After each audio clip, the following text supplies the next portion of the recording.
किसी को छोड़ के जाने से ऐसा हो जाएगा मुझे पता नहीं था।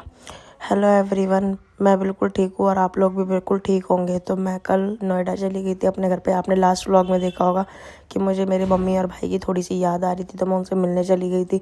लेकिन मुझे अचानक ही पता चला कि मेरी दीदी की तबीयत ख़राब हो गई है, तो मुझे वापसी आना पड़ा। उसके बाद रात को हम लोग गए 1:30 बजे हॉस्पिटल के लिए। हमारे घर के पास ही हॉस्पिटल है। वहाँ पे जाने के बाद दीदी को इंजेक्शन वगैरह दिए डॉक्टर्स ने। लेकिन मुझे बहुत बुरा फील हो रहा था क्योंकि मैं अपने घर पे गई थी, और अगर पीछे से मेरी दीदी की इतनी तबीयत ख़राब हो जाती और वो मुझे नहीं बता पाती, और या फिर मैं नहीं आ पाती, तो क्या होता और दीदी को कौन हॉस्पिटल लेके जाता।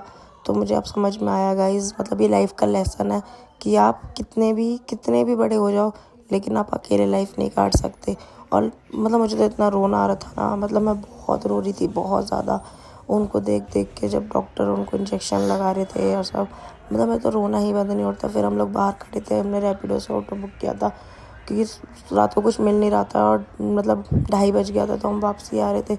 उसके बाद जैसे ही ऑटो आया फिर हम घर पे आ गए, और इस व्लॉग को यहीं पे एंड करते हैं। और आप सब प्लीज़ प्रेयर करिएगा कि मेरी दीदी ठीक हो जाए, और मुझे सब्सक्राइब कर लीजिएगा। थैंक यू, और हम लोग मिलते हैं अब नेक्स्ट व्लॉग में।